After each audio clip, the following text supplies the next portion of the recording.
Lean in. A little bit closer. Bit closer. I have a confession to make. I hear voices. Strange, exotic, foreign voices. Now, I get it. If I would have admitted this a millennia ago, I would have been burnt at the stake. Centuries ago, I would have been thrown in the river. Decades ago, I would have been tied into a straitjacket. But today, I get to spread my wings and fly. See, since I was a little girl, there were only two things I ever wanted to do: fly and write. Luckily for me, for over half my life, I've worked at the airline.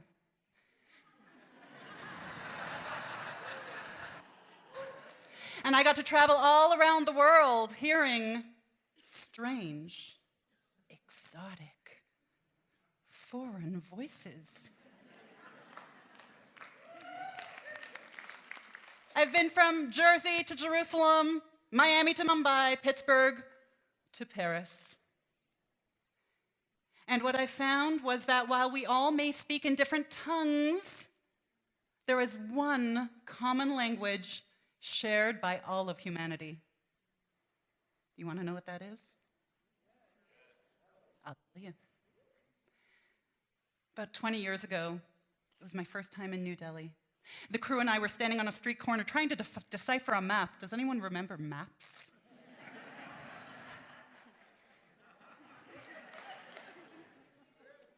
A young woman approached us and asked if she could help us. And at first, we were a little hesitant. We didn't quite trust her, but as she led us down the street where we were going, we fell in love with her charming smile, with her endearing personality. We asked her to be our tour guide for the day. And as she toured us around her city, her name was Priyanka, and we started to notice something about her, something not quite right.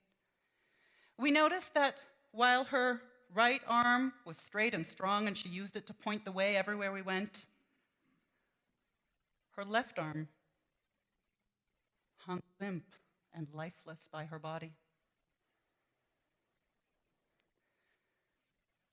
When she noticed us looking at it, with sympathy in our eyes, she said, "No, don't pity me."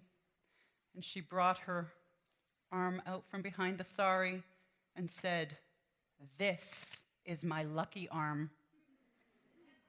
This was my salvation." She explained that when she was a baby, her arm was broken and never set properly, and that was done on purpose so that she would become a better beggar. But she didn't want our pity.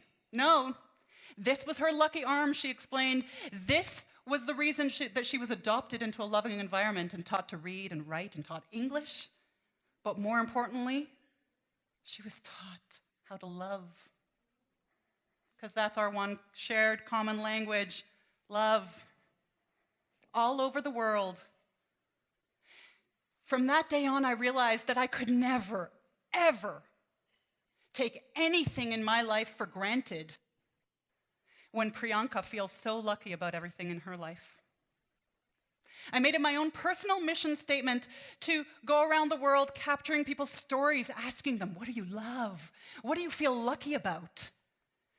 And I compiled those stories and weaved them into my books.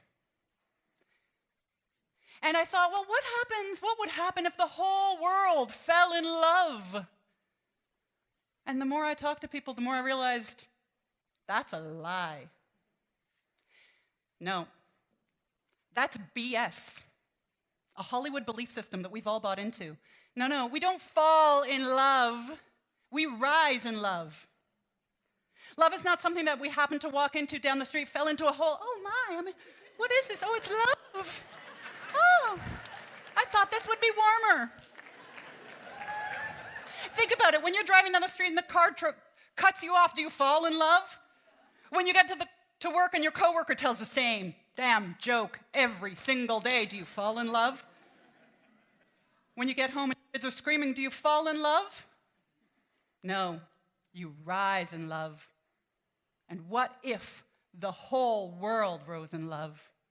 What if each person that you meet, you made your own personal mission statement to find out, what do they love?